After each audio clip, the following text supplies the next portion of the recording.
Hi, welcome back to YouTube channel Mahakali ಕೈ ರುಚಿಗೆ ಸ್ವಾಗತ. ನಾನು ಪ್ರೇಮ. ನೋಡಿ, ಇವತ್ತೊಂದು ನಾನು ಉತ್ತರ ಕರ್ನಾಟಕದ ಸ್ಪೆಷಲ್ ಅನ್ನದ ರೈಸ್ ಮಾಡ್ತಾ ಇದ್ದೀನಿ. ಅನ್ನ ಅಂತ ಆದ್ರೂ ಅನ್ಬೋದು, ರೈಸ್ ನೋಡಿ ತುಂಬ ಅಂದರೆ ತುಂಬ ಚೆನ್ನಾಗಿ ನೋಡಿ ಎಷ್ಟು ಉದ್ರಾಗಿ ಬಂದಿದೆ, ಸೂಪರ್ ಆಗಿದೆ ಫ್ರೆಂಡ್ಸ್. ಇದಕ್ಕೆ ಯಾವುದನ್ನು ನಾನಿಲ್ಲಿ ತರಕಾರಿ ಯೂಸ್ ಮಾಡಿಲ್ಲ. ನೋಡಿ ನಾನು ಹೇಗೆ ಮಾಡಿದ್ದೀನಿ ಅಂತ ಹೇಳಿ ಕಾಣ್ತಿರ್ಬೋದು ನಿಮಗೆ. ತುಂಬ ಅಂದರೆ ತುಂಬ ಚೆನ್ನಾಗಿರುತ್ತೆ, ತುಂಬ ಟೇಸ್ಟಿಯಾಗಿರುತ್ತೆ. ಹೇಗೆ ಮಾಡೋದು ಅಂಥೇಳಿ ನೋಡೋಣ ಬನ್ನಿ.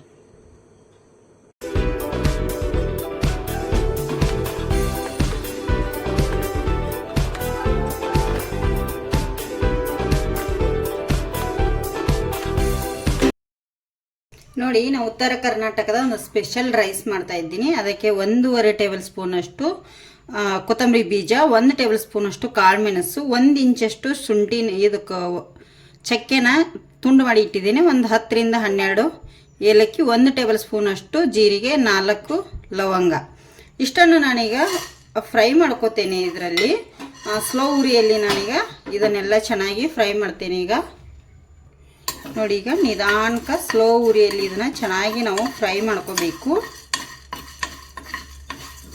ಇದು ತುಂಬ ಟೇಸ್ಟಿಯಾಗಿರುವಂಥ, ತುಂಬ ಈಸಿಯಾಗಿರುವಂಥ ಒಂದು ರೈಸ್ ಅಂತಲೇ ಹೇಳ್ಬೋದು ಫ್ರೆಂಡ್ಸ್.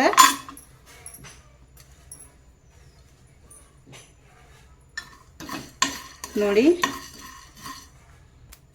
ನೋಡಿ ನಿಮಗೆ ಸೌಂಡ್ ಕೇಳ್ತಿರ್ಬೇಕಲ್ಲ, ಸ್ಲೋ ಉರಿಯಲ್ಲಿ ಈಗ ಇದನ್ನು ಚೆನ್ನಾಗಿ ನಾನು ಫ್ರೈ ಮಾಡಿದ್ದೇನೆ. ಈಗ ಗ್ಯಾಸ್ ಆಫ್ ಮಾಡಿ ಇದು ತಣ್ಣಗಾಗಲಿಕ್ಕೆ ಬಿಡ್ತೇನೆ. ನಾನೀಗ ತಣ್ಣಗಾದ್ಮೇಲೆ ಮಿಕ್ಸಿಗೆ ಹಾಕಿ ಇದನ್ನು ರುಬ್ತೇನೆ ನೈಸಾಗಿ.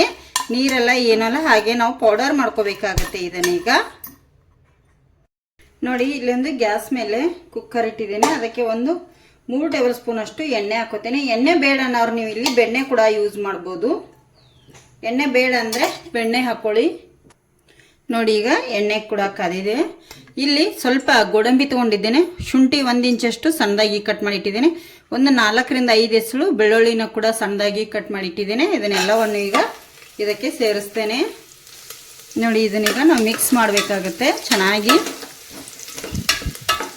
ಈಗ ಇದಕ್ಕೆ ನಮಗೆ ಎಷ್ಟು ಬೇಕು ನೋಡಿ ಬಟಾಣಿ ಕಾಳನ್ನು ಕೂಡ ಸೇರಿಸಬೇಕಾಗುತ್ತೆ. ಇಲ್ಲಿ ನೋಡಿ, ಒಂದು ನೈಟು ನಾನು ನೆನೆಸಿಟ್ಟಿರುವಂಥ ಬಟಾಣಿ ಕೂಡ ಹಾಕ್ತಾ ಇದ್ದೀನಿ. ನಿಮಗೆ ಎಷ್ಟು ಬೇಕು ನೋಡಿಕೊಂಡು ಹಾಕ್ಕೊಳ್ಳಿ ನೀವು. ಇದು ಸ್ಲೋ ಉರಿಯಲ್ಲಿ ಫ್ರೈ ಆಗಲಿ ಈಗ ಚೆನ್ನಾಗಿ. ನೋಡಿ, ಅದು ಫ್ರೈ ಆಗಿದೆ. ಈಗ ನಾನು ಇದೇಗೇನು ಪದಾರ್ಥ ಎಲ್ಲ ಪೌಡರ್ ಮಾಡ್ಕೊಂಡೆಲ್ಲ ಅದನ್ನು ಹಾಕ್ತೀನಿ. ನೋಡಿ, ಇದಕ್ಕೆ ಕಾಯಿ ಮೆಣಸು ಬೇಕಂದರೆ ಹಾಕ್ಕೊಳ್ಳಿ, ಬೇಡಾದರೆ ಬಿಡಿ. ಇಲ್ಲಿ ಕಾಳು ಮೆಣಸನ್ನು ನಾನು ಪೌಡರ್ ಮಾಡ್ಕೊಂಡಿರೋದ್ರಿಂದ ಒಂದೇ ಒಂದು ಕಾಯಿ ಮೆಣಸನ್ನು ಯೂಸ್ ಮಾಡ್ತೇನೆ. ನೋಡಿ, ಈ ಥರ ಸೀಳ್ಬಿಟ್ಟು ಅದನ್ನು ಕೂಡ ಕಾಯಿ ಮೆಣಸ ಒಂದು ಹಾಕಿದ್ದೀನಿ ಅಷ್ಟೇ, ಜಾಸ್ತಿ ಏನು ಹಾಕಿಲ್ಲ ನಾನು ಇದಕ್ಕೆ. ನೋಡಿ, ಇಲ್ಲಿ ಫ್ರೈ ಆಗ್ತಾ ಇದೆ. ನಾನಿಲ್ಲಿ ಸೋನಾ ಮಸೂರಿ ಅಕ್ಕಿನ ಕ್ಲೀನ್ ಮಾಡಿ ತೊಳೆದಿಟ್ಕೊಂಡಿದ್ದೀನಿ. ಒಂದು 2 ಬೌಲ್ನಷ್ಟು, ಒಂದು ಅರ್ಧ kg ಅಕ್ಕಿನ ಇಲ್ಲಿ ಹಾಕ್ತಾ ಇದ್ದೀನಿ ನಾನು ಎಲ್ಲವನ್ನು ಇದಕ್ಕೆ.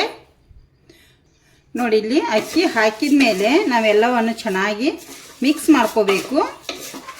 ನೋಡಿ, ಇಲ್ಲಿ ಈ ಥರ ಎಲ್ಲ ಸರಿಯಾಗಿ ಕರೆಕ್ಟಾಗಿ ನಾವು ಇಲ್ಲಿ ಮಿಕ್ಸ್ ಮಾಡಬೇಕಾಗುತ್ತೆ. ಈಗ ನೋಡಿ, ನಾನು ಅರ್ಧ kg ಅಕ್ಕಿ ಅಂತ ಹೇಳಿದ್ನಲ್ಲ, ಅದೇ ಅಕ್ಕಿನ ಮೆಜರ್ಮೆಂಟ್ ಮಾಡಿ ತೊಗೊಂಡಿದ್ದೀನಿ. ಈ ಗ್ಲಾಸಿಂದ ನಾನಿಲ್ಲಿ 5 ಗ್ಲಾಸ್ ನೀರನ್ನು ಹಾಕ್ತಾ ಇದ್ದೀನಿ. ನೀವು ಬೇಕಾದ್ರೆ ಬಾಸುಮತಿ ಅಕ್ಕಿ ಕೂಡ ಯೂಸ್ ಮಾಡ್ಬೋದು, ಇಲ್ಲಿ ತುಂಬ ಚೆನ್ನಾಗಿ ಬರುತ್ತೆ. ನಾನು ಈ ಗ್ಲಾಸಿಂದ 5 ಗ್ಲಾಸ್ ನೀರನ್ನು ಹಾಕ್ತೀನಿ ಈಗ. ನೋಡಿ, ಈಗ ನಾನಿಲ್ಲಿ ರುಚಿಗೆ ತಕ್ಕಷ್ಟು ಉಪ್ಪನ್ನು ಕೂಡ ಸೇರಿಸ್ತಾ ಇದ್ದೀನಿ ಈಗಲೇ. ಉಪ್ಪು ನಿಮಗೆ ಎಷ್ಟು ನೋಡಿ ಅನುಕೂಲ ತಕ್ಕ ಹಾಗೆ ಹಾಕ್ಕೊಳ್ಳಿ ಫ್ರೆಂಡ್ಸ. ಒಂದು ಸತಿ ಇದನ್ನೀಗ ಚೆನ್ನಾಗಿ ಮಿಕ್ಸ್ ಮಾಡ್ತೇನೆ. ಈಗ ಒಂದು ಕುದಿ ಬರಲಿ. ನಾನಿಲ್ಲಿ ಅರ್ಧ kg ಅಕ್ಕಿ ಅಂದರೆ 2 ಗ್ಲಾಸ್ ಅಕ್ಕಿಗೆ 5 ಗ್ಲಾಸ್ ನೀರನ್ನು ಸೇರಿಸ್ಕೊಂಡಿದ್ದೇನೆ. ಸೋನಾ ಮಸೂರಿ ಅಕ್ಕಿ ಹಾಕಿದ್ದೇನೆ ನಾನಿಲ್ಲಿ ಫ್ರೆಂಡ್ಸ್. ನಿಮಗೆ ಬೇಕಂದರೆ ಬಾಸುಮತಿ ಅಕ್ಕಿ ಕೂಡ ಮಾಡ್ಕೋಬೋದು, ತುಂಬ ಚೆನ್ನಾಗಿರುತ್ತೆ. ಹಾಗಾಗಿ ಬಾಸುಮತಿ ಅಕ್ಕಿ ಆದರೆ ನಾವು ಅನ್ನ ಮಾಡೋಕ್ಕಿಂತ ಮುಂಚೆನೇ ಒಂದು 20 ರಿಂದ 25 ನಿಮಿಷ ನೆನೆ ಇಟ್ಕೋಬೇಕು. ತುಂಬ ಟೇಸ್ಟಿಯಾಗಿರುವಂಥ ಅನ್ನನೇ ಅಂತ ಹೇಳ್ಬೋದು. ನೋಡಿ ಫ್ರೆಂಡ್ಸ, ಈಗ ಸ್ವಲ್ಪ ಕುದಿ ಬಂದಿದೆ. ಇಲ್ಲಿ ಲಾಸ್ಟಲ್ಲಿ ಕೊತ್ತಂಬರಿ ಸೊಪ್ಪನ್ನು ಕೂಡ ನಾನು ಈಗಲೇ ಹಾಕ್ತೇನೆ. ಚೆನ್ನಾಗಿರುತ್ತೆ. ಒಂದು ಸತಿ ಮಿಕ್ಸ್ ಮಾಡ್ಕೊಳ್ಳಿ. ಮಿಕ್ಸ್ ಮಾಡ್ಕೊಂಡು ಕುಕ್ಕರ್ ಟೋಪನನ್ನು ಹಾಕಿ ನಾವು ಇಲ್ಲಿ 3 ವಿಜಿಲ್ನ ಬರ್ಸ್ಕೊಂಡ್ಬಿಡೋಣ. ಅಷ್ಟರಲ್ಲಿ ನಮಗೆ ನಮ್ಮ ಉತ್ತರ ಕರ್ನಾಟಕದ ಸ್ಪೆಷಲ್ಲು ಅನ್ನ ರೆಡಿ ಆಗುತ್ತೆ, ಮಸಾಲೆ ಅನ್ನ ನೋಡಿ. ಈಗ 3 ವಿಜಿಲ್ ಬರಲಿ ಫ್ರೆಂಡ್ಸ್. ಇದು ನೋಡಿ ಇಲ್ಲಿ 3 ಸಿಟಿ ಆಗಿದೆ. ನಾನೀಗ ತೆಗೆದು ನೋಡಿ ಸುಡ್ತದೆ. ವಾವ್, ಸಖತ್ತಾಗಿ ಸ್ಮೆಲ್ ಅಂತೂ ಸೂಪರಾಗಿ ಬರ್ತಾ ಇದೆ ನೋಡಿ. ಉದುರಾಗಿರುವಂಥ ಅನ್ನದ ರೆಸಿಪಿ ಸೂಪರಾಗಿದೆ ನೋಡಿ. ಎಷ್ಟು ಚೆನ್ನಾಗಿ ಬಂದಿದೆ ಅಲ್ಲ ನೋಡಿ. ನೀರು ಕರೆಕ್ಟಾಗಿದೆ ಫ್ರೆಂಡ್ಸ. ಈಗ ನಿಮಗೆ ನಾನು ಇದನ್ನು ಸರ್ವ್ ಮಾಡಿ ತೋರಿಸ್ತೇನೆ ಹೇಗೆ ಬಂದಿದೆ ಅಂಥೇಳಿ. ಕಮೆಂಟ್ ಮಾಡಿ ಹೇಳಿ. ಹೊಸಬ್ರು ನಮ್ಮ ಚಾನಲ್ ನೋಡ್ತಿದ್ರೆ ಪ್ಲೀಸ್ ಸಬ್ಸ್ಕ್ರೈಬ್ ಮಾಡ್ಕೊಂಡು ನೋಡಿ. ನೋಡಿ ಫ್ರೆಂಡ್ಸ, ಇಲ್ಲಿ ಸಿಂಪಲ್ ಆಗಿರುವಂಥ ಅನ್ನ ರೆಡಿ ಮಾಡಿದ್ದೀನಿ ನಾನು. ಸೂಪರಾಗಿದೆ ನೋಡಿ. ಉದುರಾಗಿ ಮಸ್ತಾಗಿ ಬಂದಿದೆ. ನೀವು ಒಮ್ಮೆ ಮನೆಯಲ್ಲಿ ಟ್ರೈ ಮಾಡಿ ಫ್ರೆಂಡ್ಸ. ಇಲ್ಲಿ ಸಲಾಡ್ ಕೂಡ ನಾನು ರೆಡಿ ಮಾಡಿದ್ದೇನೆ. ಹೇಗೆ ಬಂದಿದೆ ಅಂಥೇಳಿ ಕಮೆಂಟ್ ಮಾಡಿ. ಹೊಸಬ್ರು ನಮ್ಮ ಚಾನಲ್ ನೋಡ್ತಾ ಇದ್ರೆ ಪ್ಲೀಸ್ ಸಬ್ಸ್ಕ್ರೈಬ್ ಮಾಡ್ಕೊಂಡು ನೋಡಿ. ವಿಡಿಯೋ ನೋಡಿ ಹಾಗೆ ವಿಡಿಯೋ ಒಂದು ಲೈಕ್ ಕೂಡ ಮಾಡಿ.